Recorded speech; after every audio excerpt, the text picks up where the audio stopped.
Okay, on to the next match. This is a quick fire next match. Boreal Reach, 1v1s again. Who do we have here? 228 versus EYRI. I'm not prepared for this at all. We are playing, it's a Division H match that we are casting between 228 and OP-4, which is Erie, I believe, is the unit behind the OP-4 team. Okay. I didn't catch what positions they were in. I believe they're middle of the pack in their division. I will look up that info. So this is Division E, which is a fair bit higher than Division H, but it's not nearly at the top of top of the divisions yet. So I don't know what kind of strategies we're going to see. Probably a little bit more range play than what we were seeing with Division in the H matches, where it was a little bit more brawly, although even Division H was doing a fair bit of range. This is a 1v1 on a Solaris map, in case the viewers are unfamiliar with it. So, 228 are 3rd place in Division E, and Erie are 4th place in Division E, and there is not much between them actually, only 10 points I think. Okay, so they're playing for 3rd place or for 2nd place? Yeah, they're playing for 3rd or 4th. Erie could take... Yeah, there's no chance of 228 moving up to 2nd, so these two teams are fighting over 3rd place. Okay. 228 has the advantage because they've got slightly higher points, they've got 10 more points, but if Erie play well, they could steal 3rd place from 228. This is going to be interesting. Yeah, 10 points is not a very large gap. I cast a match yesterday where it was a 15-point gap, and spoilers, but at the end of the match, there was a 1-point difference between the two teams. And that's all I'm going to say about it. If you want, you can rewatch that out of the VODs. Very close match. So back to the fight. Way Owens is down on damage slightly. Odin steals 73%. Way Owens 67%. Way Owens has that open side torso. We know that this is a standard engine mech, because it's a stock trial mech. Yeah, he can lose a torso and still fight, but at a big disadvantage. At these ranges, the ER Meads maybe aren't even providing all that much damage, and they're not going to have a side torso heat spike when they lose that side torso. So they'll keep the 2 ER larges if they lose a side torso. So I think CT damage is more important than side torso damage in this duel. And Odin Steel has opened both CT and side torso at 60%. So depending how the damage spread is on Way Owens, this could be a lot closer than the percentages look. Way Owens is good at twisting. He's doing a good job of that, but Odin Steel's taken the hilltop though, so every time Way Owens comes up, he gets shot first. yeah. I think Way Owens is going to lose this. He's halved now. He's pushing forward. I mean, 1 good burn on the CT, maybe 2 burns. But Odin's spreading damage with a bit of torso twisting, so there's definitely a bit of a lead here, 34% to 50%. I take it Way Owens has lost both side torsos. Whoa! Oh, Way Owens takes it. I did not expect that. Okay, let's get that.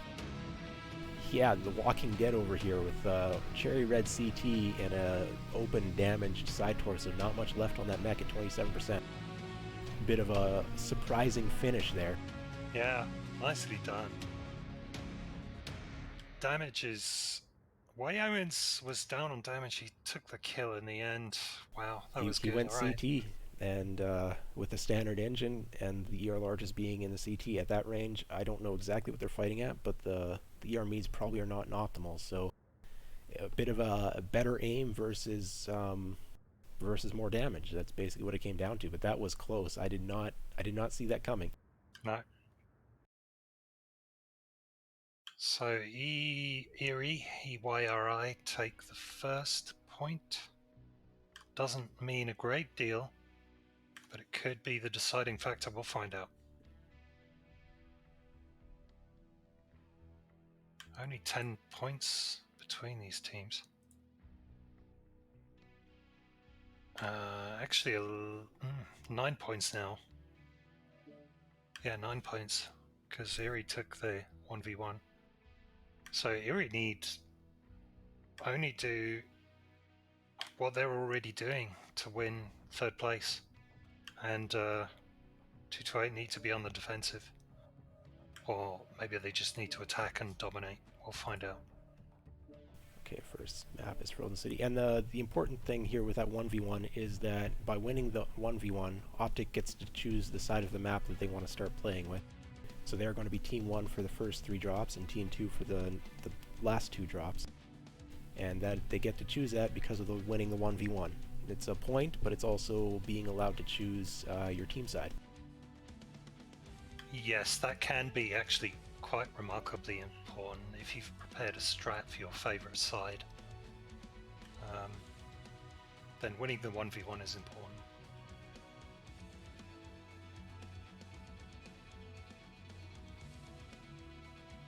I'm just going to run through the lobby settings here quick.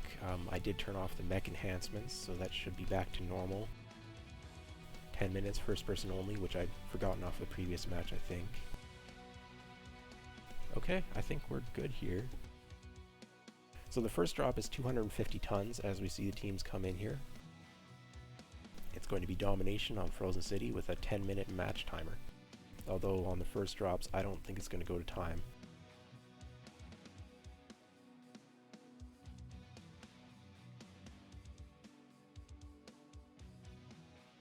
This is a Division E match, so I'd expect slightly more towards meta in Division E than we saw from Division H. I wouldn't expect any loams in this. Probably brawl strats from both teams in the early drops. We'll find out.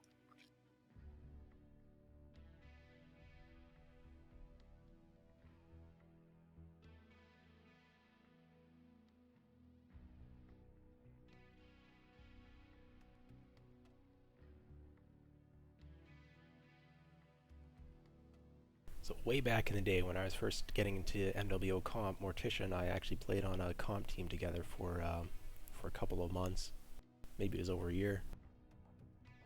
228 is a veteran team that a lot of people probably are going to be familiar with if they've been playing for more than 2 years. 228 kind of...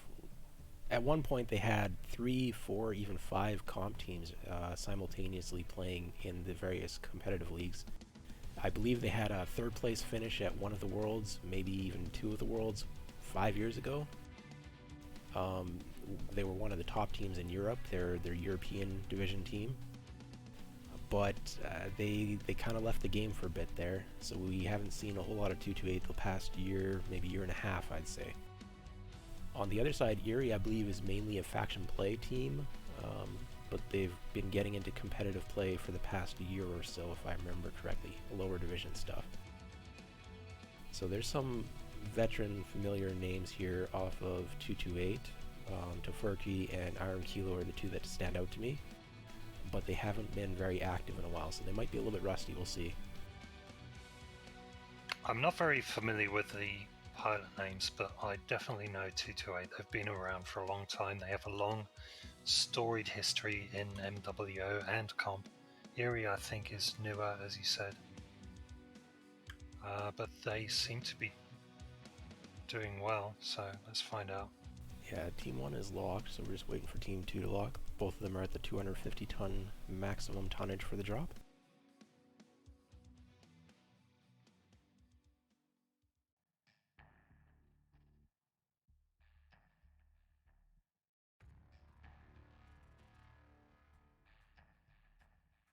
Actually, Ghost Rider I've seen in quick play and KH Slain.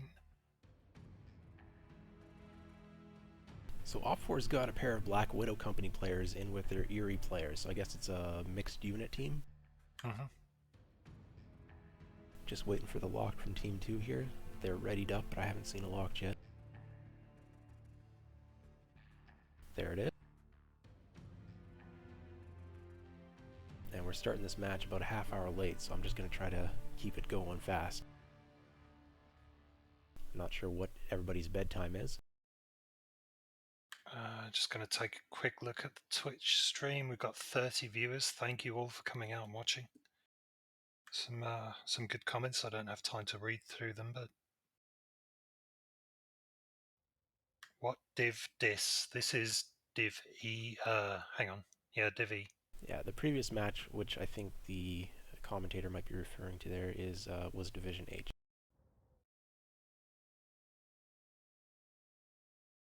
I'm not reading much chat here. I'm on a single monitor. This is all hands on deck, just trying to manage one lobby.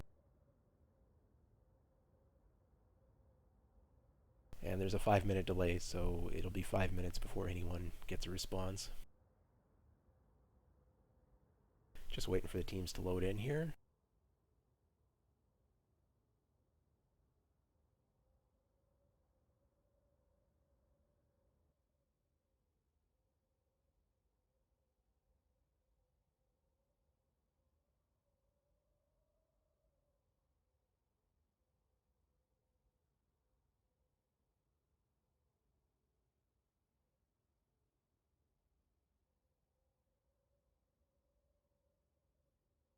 Sounds like they've been calling a hold here.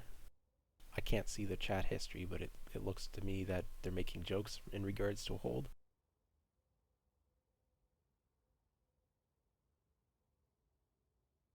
Okay, and saying that they're good to go, and he's back, so I guess we're going to have a match kickoff right shortly. There's the sound of the dropships coming in.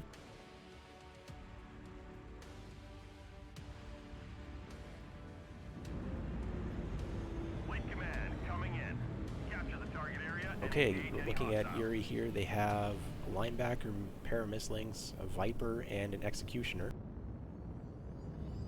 Executioner is ERPCs with ER micros and small pulse. Linebacker's a pair of heavy large with 6 small pulse. That is an interesting build. It has both range and close range potential. Vipers and misslings, I'm expecting a whole bunch of machine guns. Yeah, 228 side, they got triple Vipers and triple Vipers, come on, brain, fuck. Triple Vipers and 2 linebackers, this is definitely a brawl push. Small pulse SRMs on those linebackers. Machine guns on the Vipers, I'm assuming. I'm not going to check the loadouts in the misslings and Vipers, I'm just going to assume machine guns. So there is a range advantage on Erie.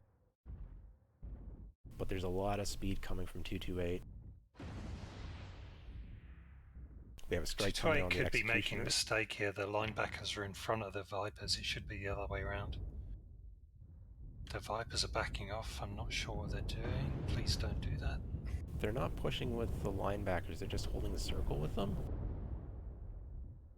No, I think that's a mistake. Vipers are pushing. Actually, the Executioner has been forced to drop because of the Viper push, but they're maybe going to engage here on the linebacker who's isolated. Not sure if they have that information. There are UAVs up. Alright. Erie are pushing in with their lights now onto the 2 linebackers. So we have a pair of 3v2s about to occur here. Gosh, yeah. This is a mirror match. I think the linebackers are going to hold up better in a 3v2 than the Executioner will. I'm not sure about that. We have the Executioner and the linebacker going down nearly simultaneously. They're both now converging. That's still a pair of 3v1s. It's not a 4v4 yet. Very even so far. Linebacker down, yeah. And another linebacker is about to drop. It's going to be a 3v3 of the survivors. Percentages are slightly better for 228. And a hectic brawl in the middle now. Really difficult to follow the action. We have a Viper at 45%. He's down. He's going down. Team kill. I guess a strike got him. But another Viper looks like it's legged. Iron Kilo's about to down. 2v2. One of the mislinks is powered down. It's and legged. Did he overheat? How can you overheat in a mislinks? What happened? It looked like he was powered down. Yeah, he's got heat damage. So the 4 ER smalls, I guess, can overheat. Can they? I don't know how, but I'm pretty sure I saw it powered down, so I'm not sure what happened there. Yeah. And the last mislinks, I don't think the percentages are such that he can pick up a kill. Both legs are open on the mislinks.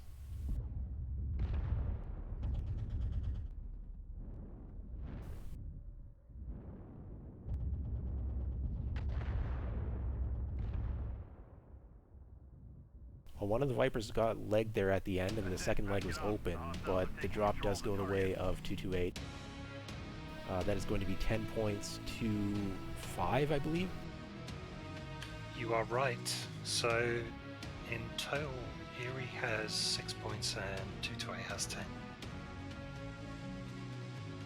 Running through the damage real quick here. One of the Vipers has 500 damage off of 228, another's got 400. Linebacker, 170. The Viper that went down only got 188, and he was up for a while, so I guess just maybe got focused and was trying to stay alive as opposed to deal damage.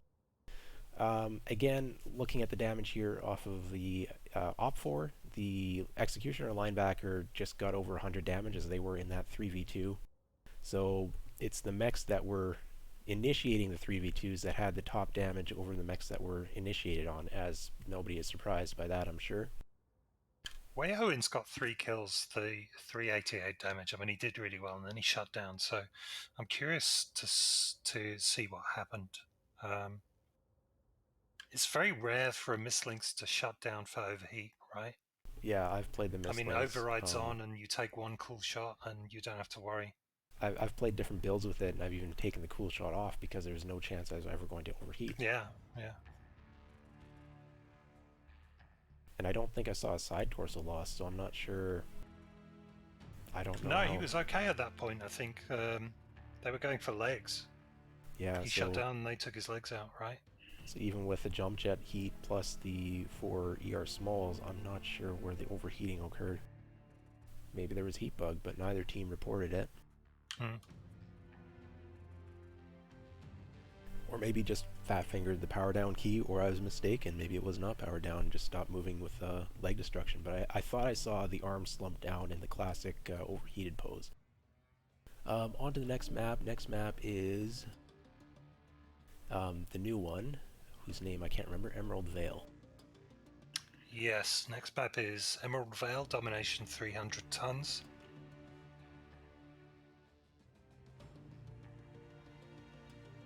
Quick lockout of Team 1. I guess they've been sitting and waiting for half hour, so they should know what they're doing. Unless Team 2 call for... Oh no, that's Vitric Station. So we may have Forest Colony next. But we've got Emerald Vale now, so let's deal with that. Okay, I'm just going to grab some water here quickly. I should be back before Team 2 locks from shortly after.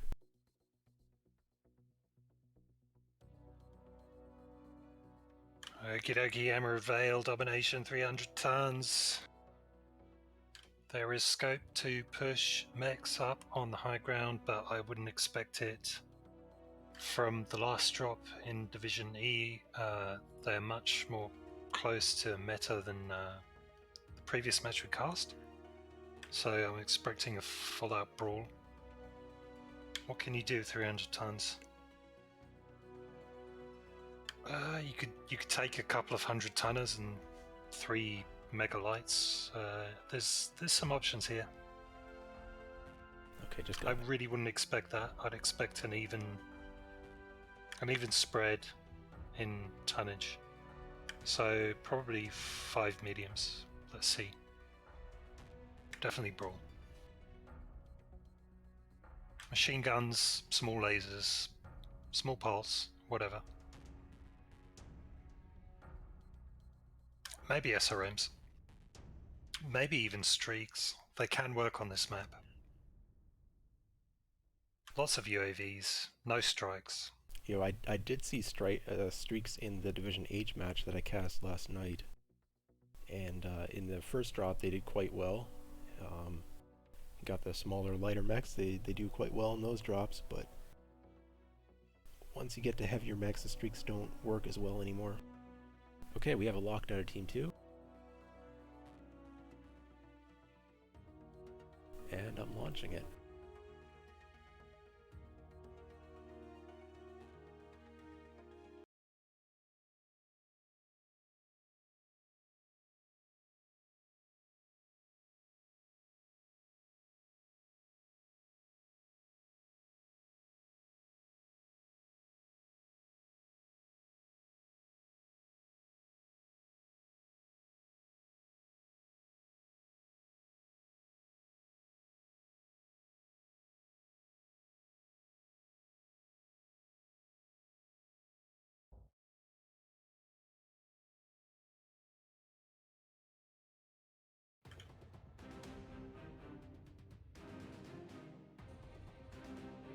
Okay, just looking at the dropouts, the loadouts as the teams are coming in.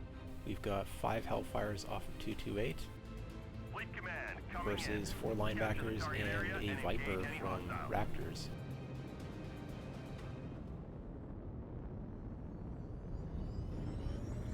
Grab a loadout off of one of the Hellfires. It's Small Pulse and SRM-6. I'm not going to check loadouts as we're probably going to get a fight pretty fast here. I'm hoping that the others are more or less the same. Yeah, let's take a look. Linebacker, small pulse, SRM-6.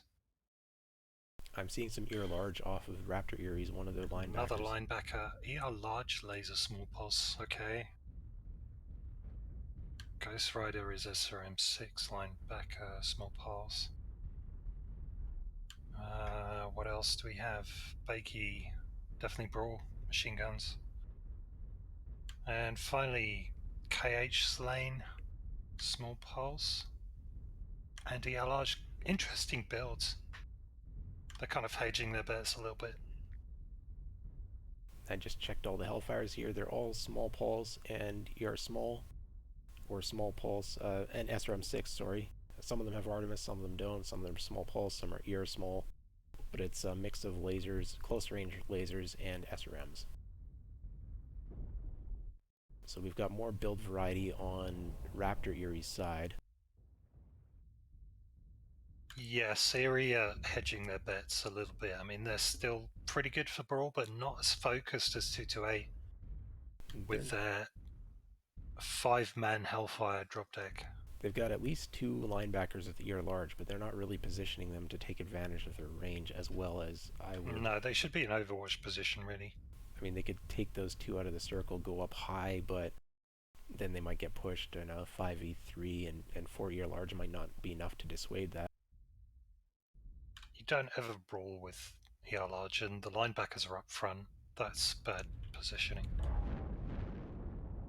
Let's see if they're going to pay for that.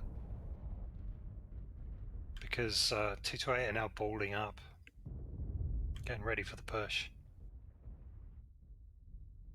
I'm just going to go ahead and point out that with the linebacker, you can actually run 10 small pulse if you have the hero pods, and 9 if you do not.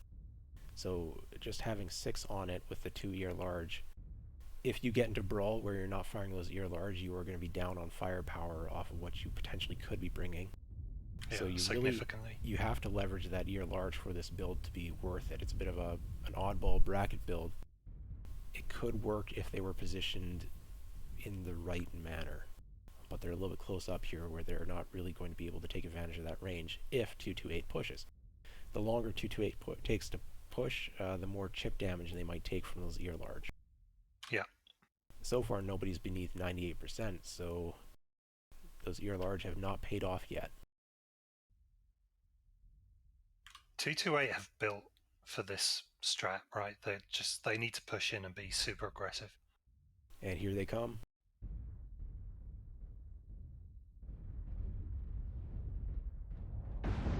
And the first shots are going out. Push is a bit stalled. The first mech coming around the corner's leg and goes down early. The rest of the push, we have 1 mech Tofurky in the back getting back shots, but it looks like they're getting caught up on some terrain on the initial push, 228. So this is not looking like the healthiest push I've ever seen.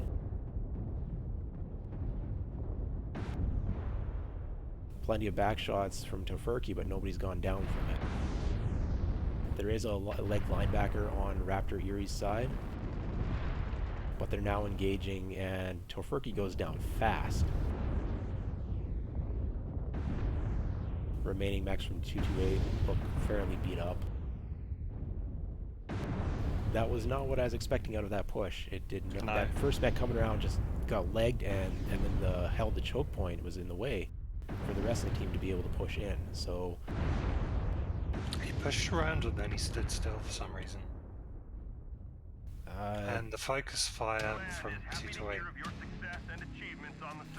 One of the linebackers legged at 50%. Like that is close to dead, but it still counts as alive for points. So this drop is 10 points to 3 in favor of 228. So that was interesting. I think 228 had it in the mech lab, but they lost it in execution. I think that it was all about that first mech getting legged. You see the 91 points, but even bigger than that, their mechs legged just prevented the other mechs from being able to push in. Damage spread other than that is pretty even on both sides, but I guess the focus fire just wasn't there. The push was too disrupted off of that initial leg coming off.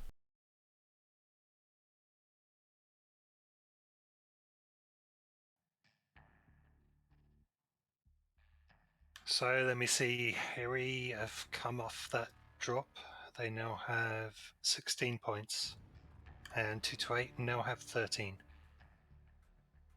16 to 13, still very close. Okay, the next map was Plexus drop 4. Where's drop 3? Forest Next map Colony or is Vitric? no, yeah. Next map is meant to be Vitric, 350 tons. Could be Forest if one of their team have AMD cards or more. They're calling Forest, so AMD has a place in this world. Yeah, AMD's good. Quite popular the last little while. They put out some good cards apparently. They have. AMD have been more value conscious than Nvidia. Yeah, my issue is my card's a good number of years old, so I'm running that older Nvidia card still. But AMD does have a significant portion of the market share, it appears. In my case, my monitor's old. I've got an old G-Sync monitor with a module, so I'm tied into Nvidia, and it sucks because I would have bought an AMD card, but never mind. Well, I guess the teams want to dodge that pink 1980s vibe and go into the forest instead, which fine by me. I like Vitric. I think it's a decent map. Might be my favorite map out of all the reworks so far. But it does have a bug that needs to be addressed before it can be frequently seen in competitive play. Ghost Rider says in match chat, the game is sponsored by Nvidia. Fair enough. That's true, but I doubt that they're getting a whole lot of money from Nvidia on a 9 or 10-year-old game at this point. If they are, good for them, but I would like to see that bug fixed as soon as possible. So, drop tonnage here is 350 tons, and there are range options on Forest Colony. Do you think we're going to be seeing range or brawl from these teams based off of what we've seen so far? Good question. I'd guess brawl, but 350 tons adds an element of uncertainty, so maybe maybe one or two Overwatch and then brawl. We'll see. OP-4's brought the ERPPC Executioner in the first drop, and the Hellbringers with the ER Large in the second drop, so I kind of suspect that trend is going to continue, but maybe they'll drop the bracket builds and go with more dedicated long-range fire on this higher tonnage drop.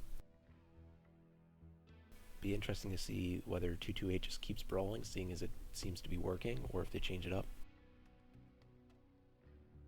Well, no, I said it seems to be working, but that last drop it didn't, so maybe they do shake it up.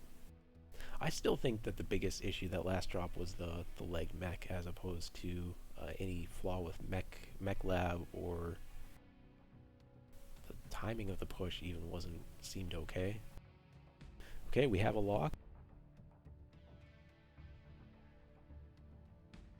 And they've locked at 340 tons, so they are 10 tons under the maximum. There's only 3 points between these teams in this match, so they're both being effective. It's difficult to tell.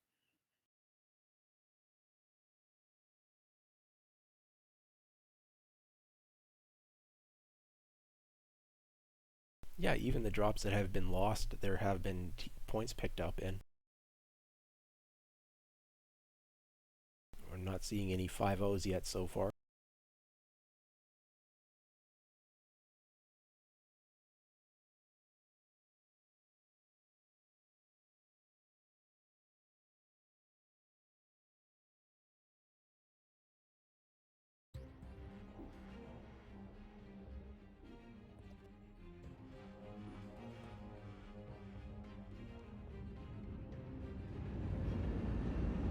Okay, looking at the map, mechs coming in from Raptor's Eyrie, we've got 3 Summoners, Hellbringer, and a Timberwolf.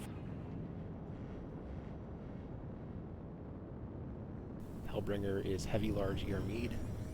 Timberwolf is Large Pulse ER Mead, and the Summoners are ERPPC Small Pulse, SRM Small Pulse, and ER Large Small Pulse. Okay. So yeah, on the 228 side we've got Quadruple Orions and Viper. Definitely a brawl. I can assume that those Orions are the standard SRM and They're not the LBX. skulls, so they're not going to be large pulse. Yeah, okay, so it's got to be hard brawl. The Viper's only got 7 heavy machine guns from what I'm seeing here. Just 1 less than what I would expect. Probably for more ammunition. So I'm taking a look at one of the Orions now. They've got an LB-22 Flamers and SRM-6. The Flamers are interesting. We'll see if they make a difference. I believe all 4 of them have Flamers. So if they can get to range, those Flamers, from my personal experience, they've been quite effective in this league. And here they are, just full-on push. No weight, all gas. This is exactly what they should do with that. The Summoners are a choke point. They don't have any Overwatch spread. But the push is breaking up a little. Pushing through a choke point, but the Summoners have not managed to spread. One of the Orions is taking heavy damage, and they have not gotten any of the Summoners down yet. It's halved, 45%, open CT, and down. One of the Summoners is down now, so it's a 4v4, and the Brawlers are in range.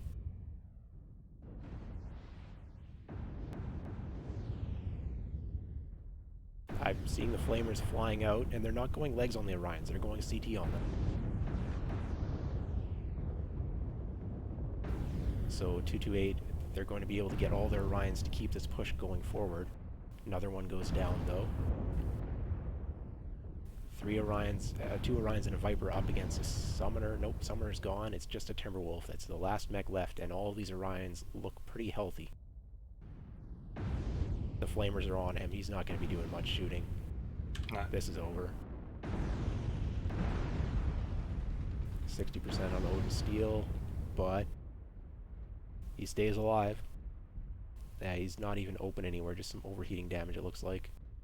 Solid brawl push from Yep. 228. They're very effective. I think the Flamers did work for them on this map. The Flamers against that laser vomit definitely will put in some work. The Raptor OP-4 never even got set up. They were just caught in a bad position because the Orions didn't wait. Like just from drop spawn right in, just straight. No hesitation, full push. Very nicely done. Damage spread, the 2 Orions that went down, they didn't get that much damage out. It's sacrificed on the way in, got their buddies in. Viper's picking up almost 400 damage. And the Timberwolf managed to put out 500 damage, but the probably wasn't focused enough to spread damage with the lasers, with the twisting probably, and the Summoners ended up going down relatively quickly as they were just caught out. Very well played from 228 there. Yeah, absolutely. From the points perspective, it's swung back in 228's favour now. 228 with the last drop on 23 points and Eyrie on 19 points. Still very close. It's been back and forth this entire match. This is a good one to cast. I think all the matches that I've been involved with have been good casts. Teams have both been relatively competitive, even in Division H matches from earlier today and yesterday. Well, fair enough. I'll just say I'm enjoying this one. Oh yeah, absolutely. And this is the team switch now, right? This is going to drop 4. So I'm just dragging him over.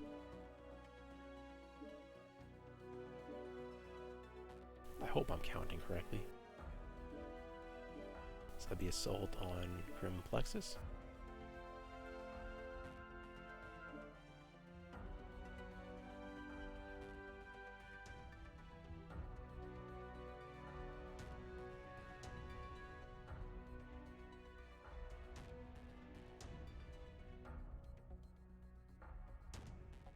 Yeah, we're on to Grim Plexus. Should be a team swap. Assault 400 tons.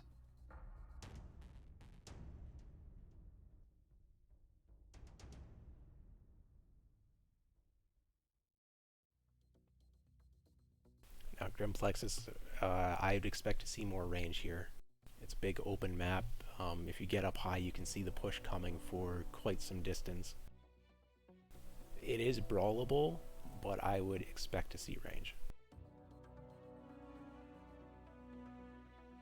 I've seen brawl prevail over range on this map.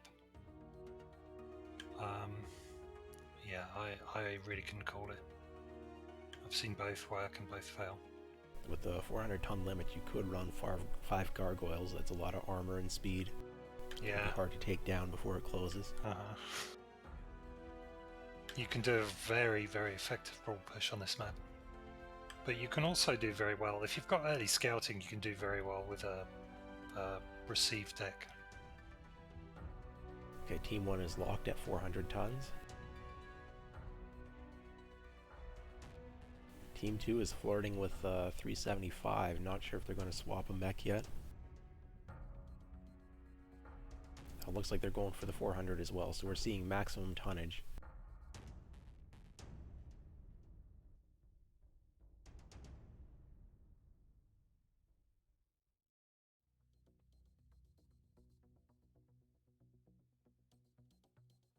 Team 2 is locked, 400 tons for each side, and we're going in.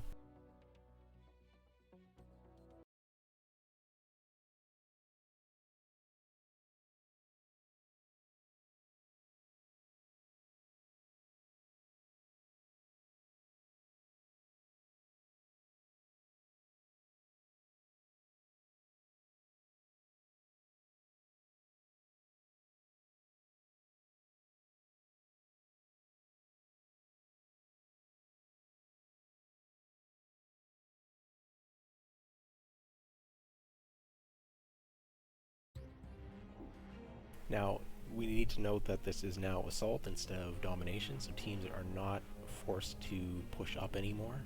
They can play a campy range style if they choose.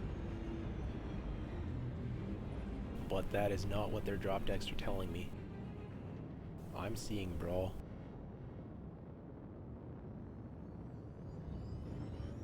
Executioner's got ER Peeps and Small Pulse. Hunchback is Heavy Large ER Mead. Hellfire is Heavy Large ER Mead. Another Executioner with ER PPCs. Only 2 ER PPCs on both the Executioners though. So they're probably going to want to get closer. And the Direwolf has Goss, 2 Goss, 5 ER Large. So that is a range trader. So Raptors is playing more of a range or mid-range style, with 1 dedicated long-range trader. On the 228 side, they got triple Mad Cats, quad Mad Cats, all Dakar. When I say Dakar, I'm talking 2 AC5s, 2 AC10s, classic build. And then a Viper. Okay, this is going to be interesting. So it's a push deck versus a range, mid-range receive with some small pulses and ER micros on those executioners as well. So we'll see if they take the classic Hamburger Hill and set up for range trade. Direwolf is not on top of the hill yet, but he still has some time.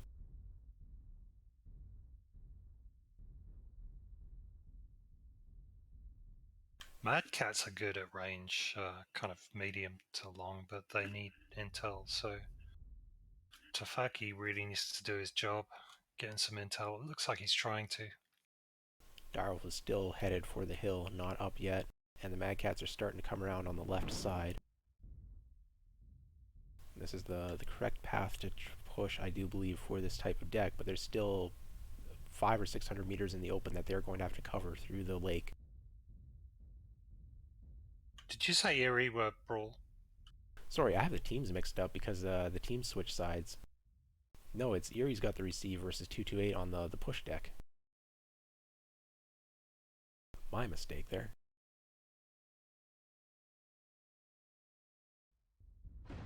Direwolf is up top and taking shots. If he hits that Viper with the Gauss, that is going to be an immense amount of damage.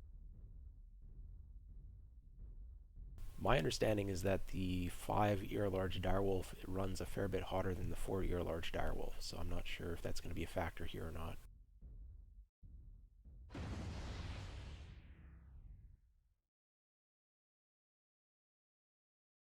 The Mad Cats are just sitting at the moment. They're not pushing anywhere. They have the intel they need, but maybe they're just trying to outweight Eerie and make them move forward.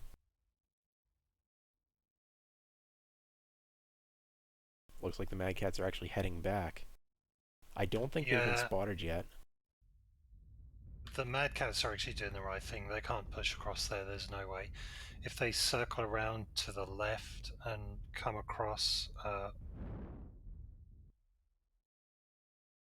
yeah, I don't have a grid reference, but I think they're moving in the right direction. But also Eerie up there on the high ground with direwolves, long ranges. It's going to be difficult to push on. This Executioner is standing on top of one of the storage tanks that gives a pretty good elevation for sight lines here. They've got a good spread, they're on the high ground. I'd give them the advantage at the moment. OP-4 has to know it's a brawl push coming. I think the Hellfires are looking behind them for it right now. I don't think they've seen the Mad Cats, but because they haven't seen ranged traders, they know something's coming.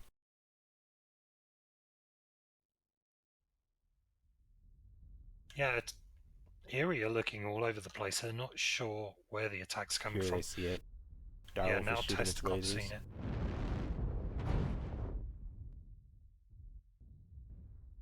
So it's going to come down to aim and see if they can make it through here without getting legged. There's partial cover on the way in. 228 are pushing from exactly where I'd push from. That's a very good push. They're able to return fire at this point. Yeah, they're in range. Yeris are... They've pulled back.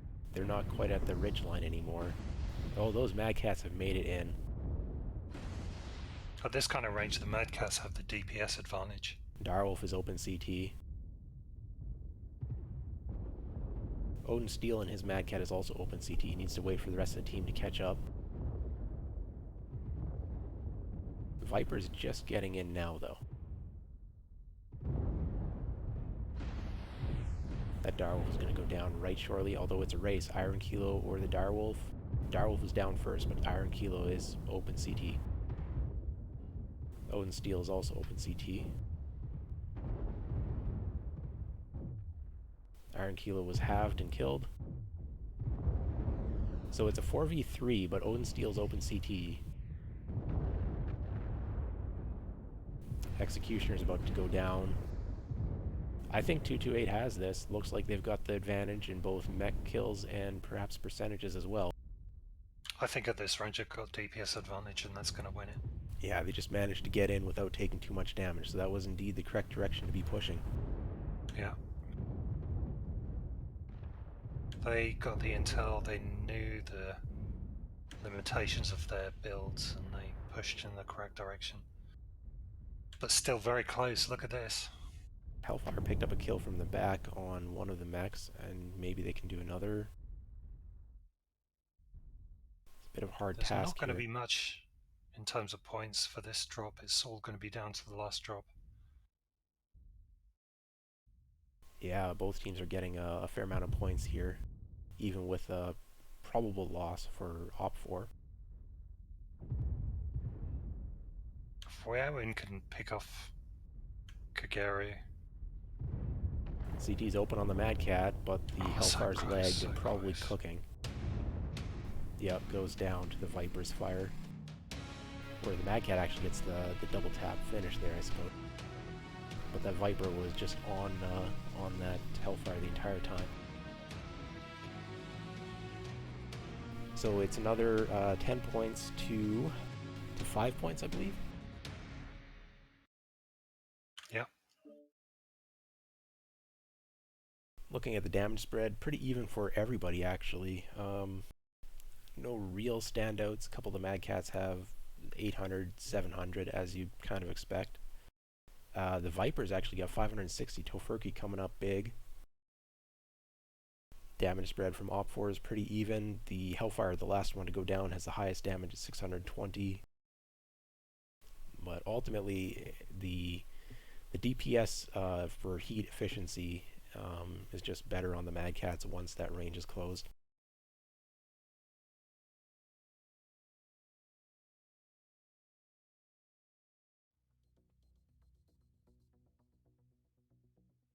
So points-wise, 228 have 33 and Erie are on 24. Not insurmountable for Erie. If they have a really good drop on the final drop, they could take the match. The biggest you can get 228 is have some advantage at the moment, but not insurmountable. 10-point swing is possible. Okay, last drop is Assault on HPG Manifold, and it's 500 tons, so there is effectively no tonnage limit. People can take whatever mech they want within that 5 chassis per match limit. And we saw one Direwolf getting used by, that was Erie, I believe, last drop. So there's a couple Direwolves and Executioners that are off the table, but nobody's used a Kodiak yet.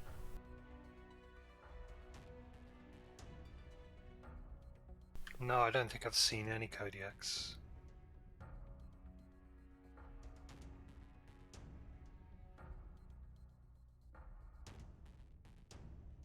So wall campers or some kind of push, what are you expecting here? I'd guess wall campers. I think tradie across the walls. Both teams full on wall campers. Yeah. In which case, that's what I'd guess. The used up Direwolf could come back and be a bit of an issue. Have to replace it with something else.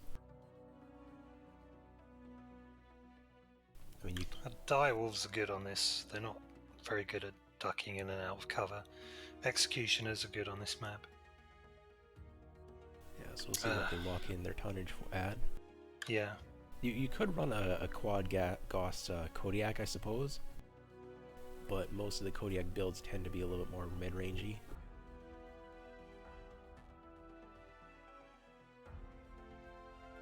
Kodiak 3 with quad Gauss is decent. I don't think it's what I'd choose, but it's good.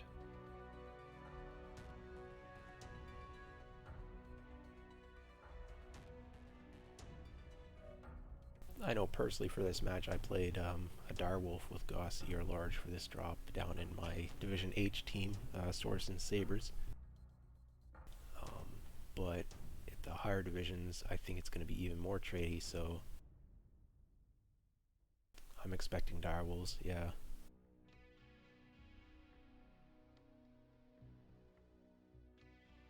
Just waiting for 228 to get their last player in, probably having to do a little bit of mech labbing. Morticia Mellon in match chat is saying, "Hello phone company, may we make a call?" I'm not sure what that means. Maybe it's a euphemism for, is there going to be interviews at the end of the match? If so, I guess so. It's up to you. I'd be fine with interviews, but I think she's actually making a joke here about the HPG Manifold and Comstar. Comstar being the Battletech equivalent of a major telephone company. A little bit of a meme reference there. Yeah, an Americanism that I don't understand. I drink too much tea. Oh, come on, you Brits still have phone companies? No, we don't. No? Is it a federal service or national service? No, we've got telepathic tea. Ah, okay. Well, I'm not a big tea drinker, so I wouldn't know how that works. So, well, it doesn't work without the Queen, so... Oh, that's what she's for. Okay. I also have a queen, just, I'm in Canada here, so same queen. Ah, that's true, yeah. You didn't say a boot, so I didn't pick it up. Oh, that's Newfie speak. I'm out further west. Okay, so I'm just going to note the tonnages here. Team 2 has a 495, and Team 1 has a 485. Now we can speculate mechs. I'm going to go into the loading screen here. With that 495, I'm guessing that because I use a Direwolf, it's an Executioner. 4 Direwolves and Executioners in my money. But 485 has me a little bit baffled. I suppose it could be 3 executioners and 2 direwolves. Find out in a second here.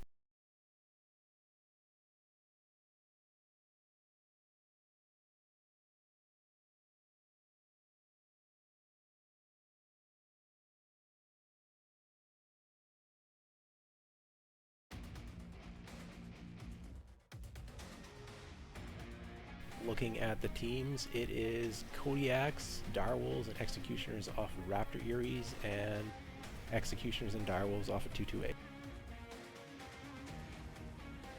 I've got 3 ER peeps on 1 executioner, second executioner is only running 2, third is running 2 ER peeps. It's 2 Gauss, 4 ER large off of 1 direwolf, and 2 Gauss, 4 ER large off of the other direwolf. So mostly range trade, but only 2 peeps on 2 of those executioners, so they might need to get up a little bit closer on those. And what do we have on Raptor Talons? Kodiak Quad Gauss. Yeah, Quad Gauss. I know I talked about it, but I wasn't really expecting it. Direwolf has Quad Gauss. 2 Gauss, 4 ER large, 5 ER large, correction. Executioner's got 2 ER peeps with the micros. And I'm looking at the other Kodiak here. That is another Quad Gauss Kodiak and another 2 Gauss 5 ER large direwolf. Well, that is interesting. They are ammunition limited on those Kodiaks, but I know with a standard engine, and if you downsize that engine, you can stuff in a lot of ammo. I've got a strike coming out here against Raptor Eries. I don't think they see it. We'll see if it hits. The strike's not dealing much, but they are doing their initial trades. 228 sending their X's into the middle there. I'm kind of surprised by that. I thought they'd be up on the wall. I guess a little bit easier to hit the PPC shots from that range. Maybe, but... I think Raptor Talons has the range advantage going off the mech lab here, but I'm not sure how long those Kodiak's ammo is going to hold up.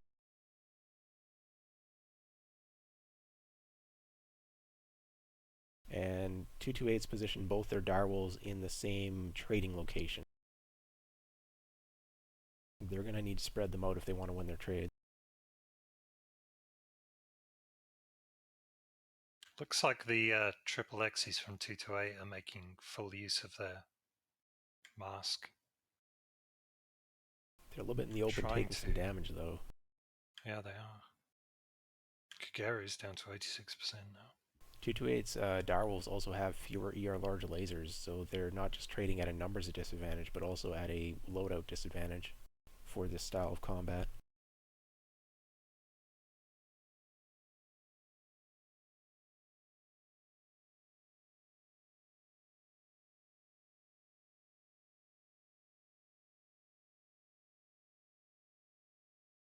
Percentages are going down for both teams, but fairly evenly. I don't see anyone with critical damage at this point. And the executioners have moved up to closer range, but they still can't use their ER micros and small pulses at that range. So it's just going to be about whether they can land those PPC shots. They're also kind of bunched up, so they can't really poke. They're poking into a firing line. I think at the moment Erie has the advantage in terms of positioning, but we'll have to see how the match develops. A little bit interesting here is that Way Owens from OP-4 is playing low ground with the Executioner. But there's basically no risk of being pushed at with the amount of Overwatch that both teams have here.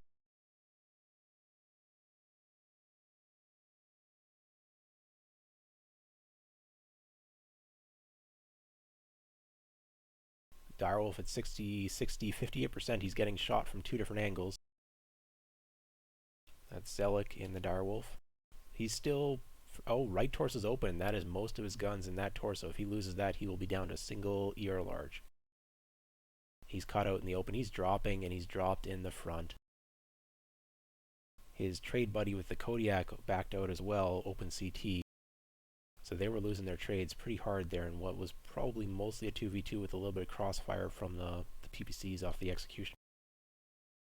Yeah, the Zelik has lost his right torso. He has a single ER large, and he's in a terrible position.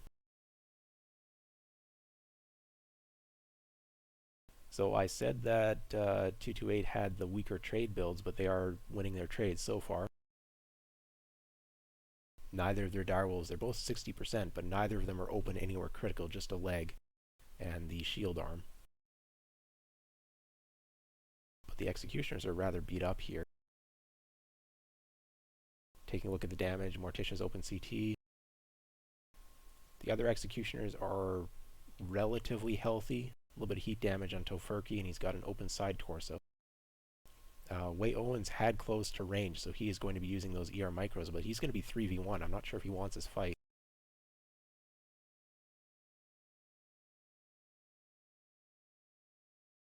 But he does have Overwatch support, but they have to also contend with across the Wei trader.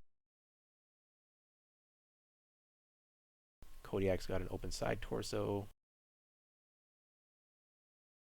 Open head on Wei Owens' executioner. Other than that, he's pretty healthy.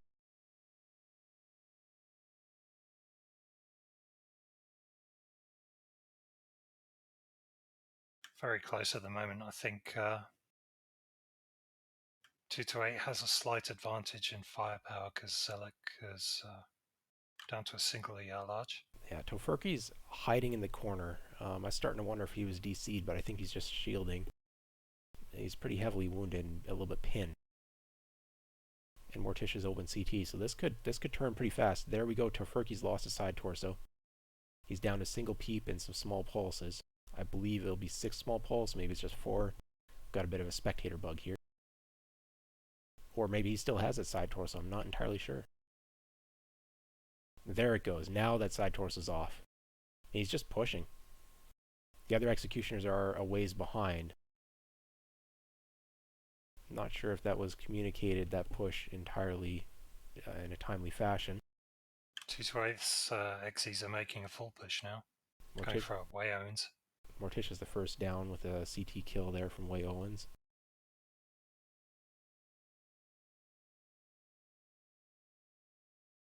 Tofurky goes down. Zelik is still up. Not very many weapons, but you want to get that kill for the points. Kageru's going to get ganked here.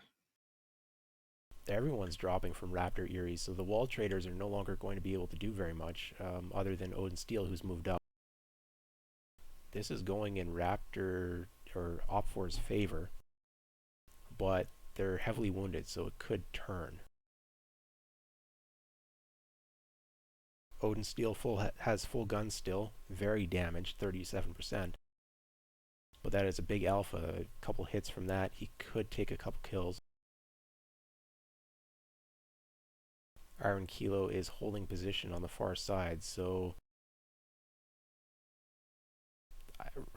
I think OP-4 needs to get back up the wall, but there isn't really a ramp near where Odin is, and anyone who takes a bad peek could just die. They're all within pretty much one-shot range, I would think, from that direwolf. Well, one of the Kodiaks is halved in open CT, the other just got an open side torso. But 228 needs to... Dive goes down there. Yeah. Iron Kilo now on his own. I think Erie had the positional advantage. I'm not entirely surprised to see them winning this drop, but it was very close at points.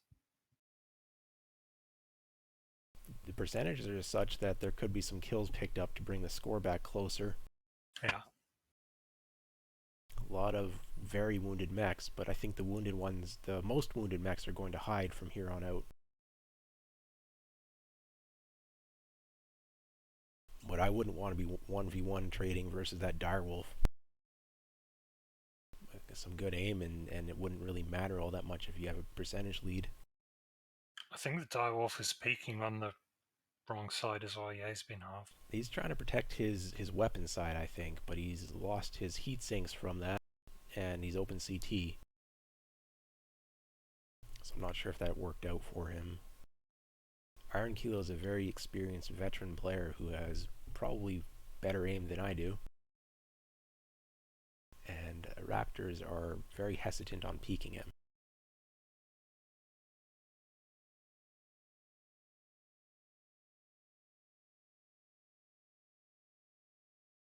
They know they're at a points disadvantage, surely. They're on 24 points, 228 are on 33, so every single point counts at this point. The Direwolf with the most, or sorry, Kodiak, the Quadgas Kodiak with the most health is not the one peaking. I wonder if he's out of ammo. The Direwolf W here from the Testiclops is only 3R large, and we ran to time. I did not see the timer there. So 228 didn't pick up any points in this drop, and Raptor Eries picks up the win with a strong 7-point performance.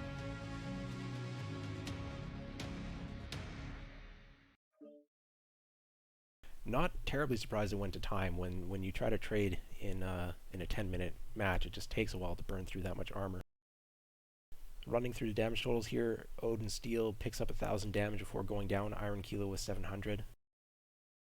Testiclops with that Direwolf picks up a 950.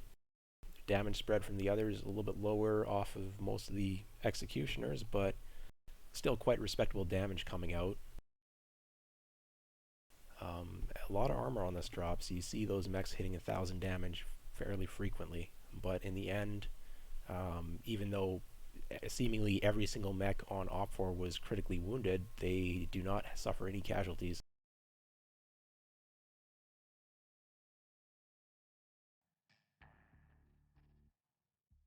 Well, that wraps up our match. Not sure if teams want an interview or not. We'll ask. So the final point score, if I'm counting this correctly, Erie came out with 31 points and 228 came out with 33. Only 2 points in it. Let's see, what does this do in the division?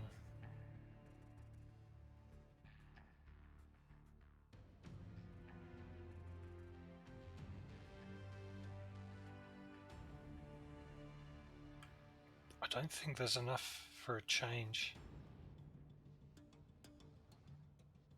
No, I'm pretty sure 228 maintain third position in their division and Erie maintain fourth. Very close match. Points wise, there's only 2 points in it, that's it. This is a really good battle.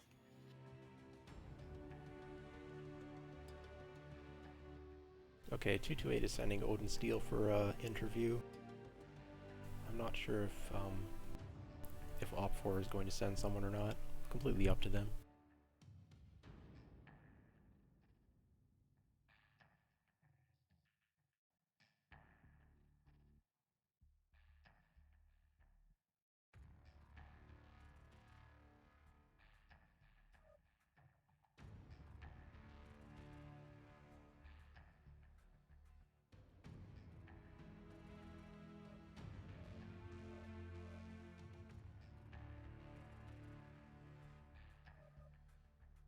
Okay, Odin's waiting in the interview channel.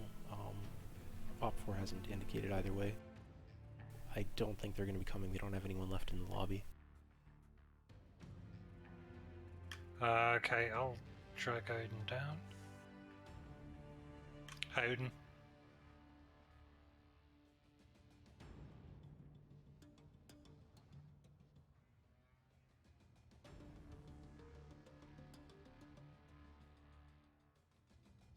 Okay, Odin Steel, I believe you're here if you can hear us.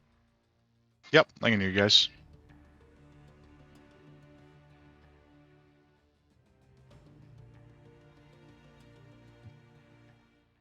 Yeah, I think it was running late on their time.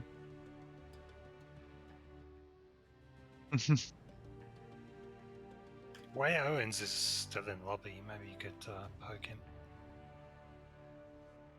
Ah. Yeah. Well, we can get things from your point of view, at least. Yep. Very close match on points. Erie got 31 points, 228, 33. So no change in the division placing as far as I can tell.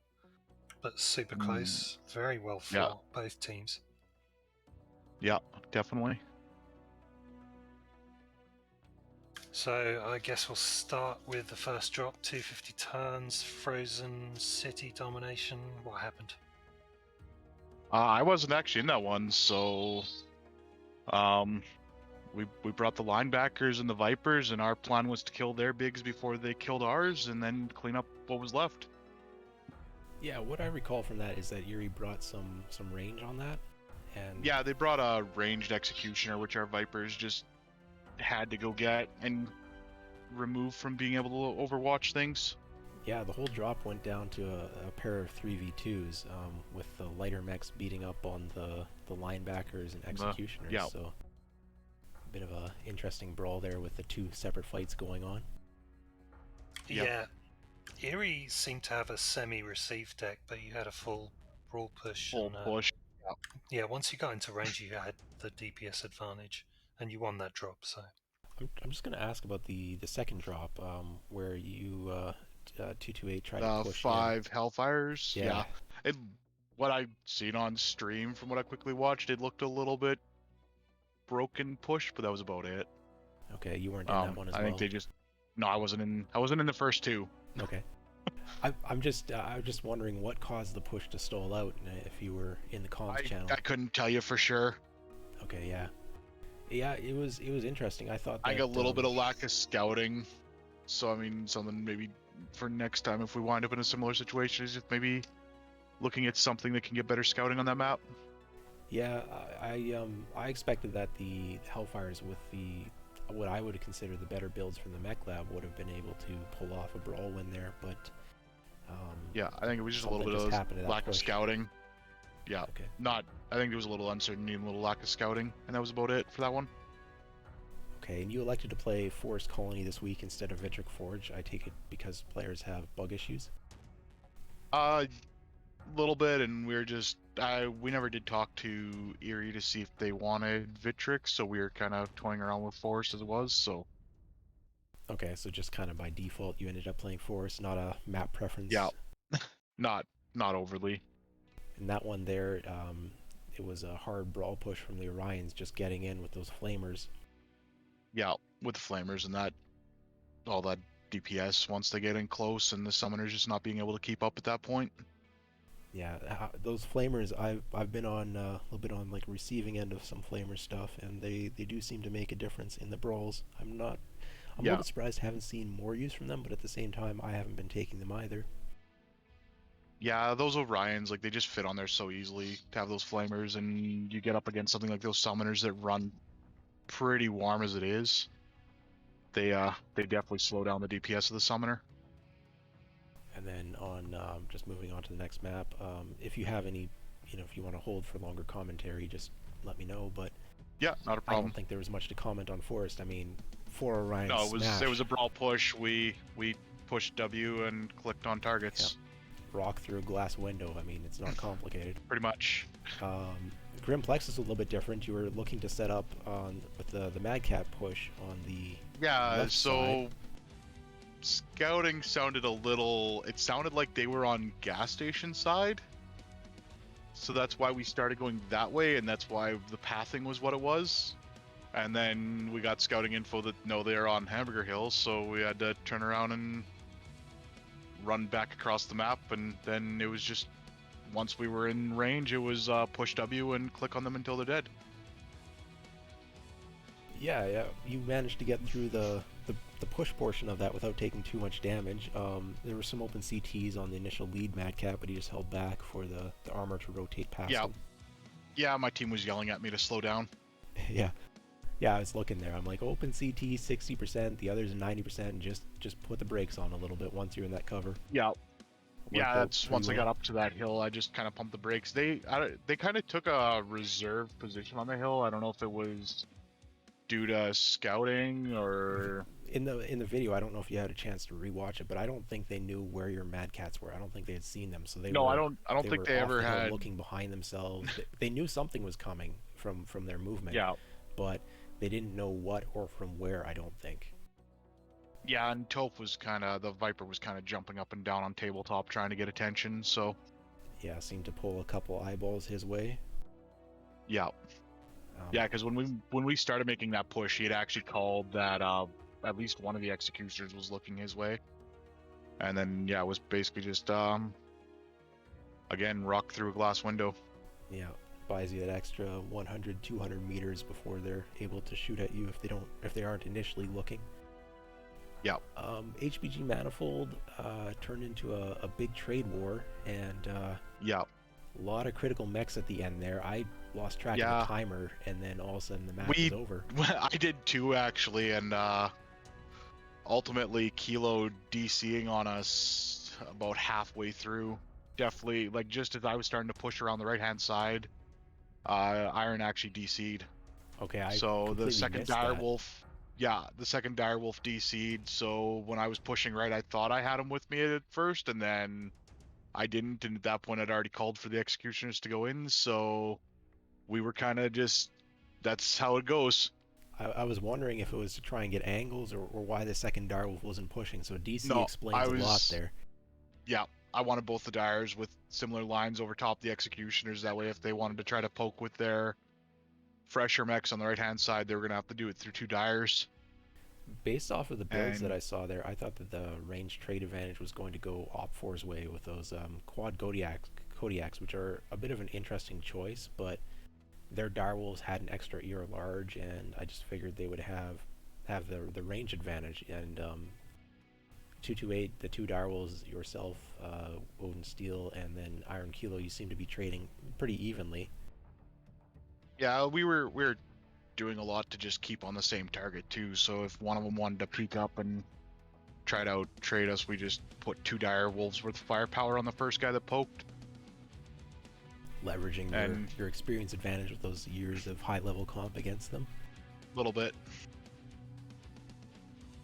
Yeah, Odin Steel and Iron Kilo are not 2 people I'd been wanting to trade against. You guys played on some of the older 228 teams. I don't remember which ones, but those were higher division teams back in the old days. Yeah, I played on Dark Riders and Swamp Foxes. Okay, back in the day. Those are like the second or third team of 228. Yeah, they would have been the secondary teams in North America. Yeah, so veteran players who know all those aim and trade skills. What do you think of the quad gas Kodiak? I'd love to ask OP-4 about that, but they're not here, and I thought it was a bit of an unconventional choice. The quad gas Kodiak is an interesting choice. The only thing I don't like about it is that you can't fire all of them together, so you're kind of stuck alternating and not getting the same component potentially, right? Yeah, that's a good point. Longer face time off of that Kodiak. I guess I saw some open CTs a little bit early on with those Kodiaks. I guess that would be a contributing factor. I think the main reason they brought them was because they had used up a direwolf previously, but... Yeah, they might have used up 2 direwolves. They might have had 2 for sure, I think, at that point used up, so they probably could have bought 3. I think they were banking on the top peak, and it definitely came into play at the end, because it was definitely a top peak from a Kodiak that put me in the dirt. I was wondering if those Kodiaks ran out of ammo at the end, because the freshest Kodiak wasn't trading, and it was the damaged one that was still trying to trade. And ultimately, like all those mechs are crit, open, red, CTs, missing torsos. But they all stayed up. Having that DC doesn't help at all, but they stopped trading there and just waited out the timer.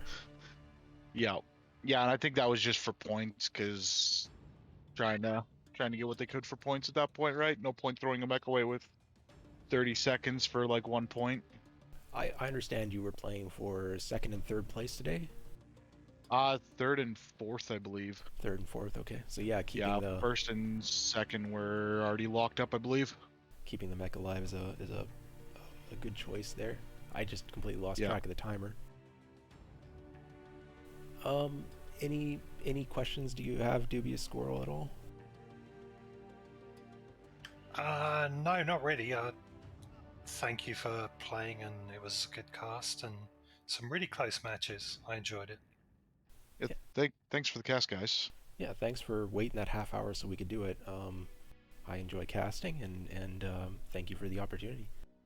And congratulations on whatever your finish was. It was good close matches the entire time here. Yeah, it was definitely close. Actually, one question: 228 have a long history Story and MW, especially comp. Are you guys going to be fielding a team for CS22? We are definitely in the works of trying. I'm not sure what's going to happen 100%, but we're looking at trying to get a team together. Shake the tree, see if some of the old guys fall out. A little bit, maybe. We'll see what happens. Yeah, I hope to see you there. So.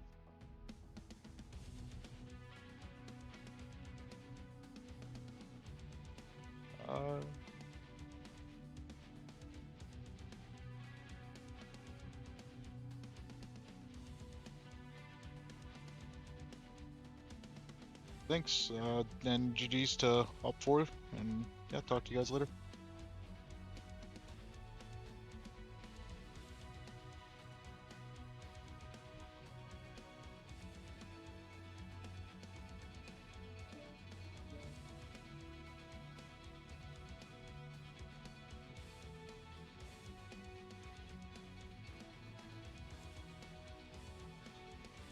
No, just stop streaming in OBS and it's And then done. Just don't And then close 5 OBS. minutes afterwards it quits on their end. Alright, perfect. Then I think that's it. Thanks for joining me on the cast. Having a co-caster helps out a little bit. Well, you're welcome. It's been fun. Alright, and I think that's it for the matches for this league, so I probably won't be casting anymore until January or something. But see you around. Alright, see you, Thorax.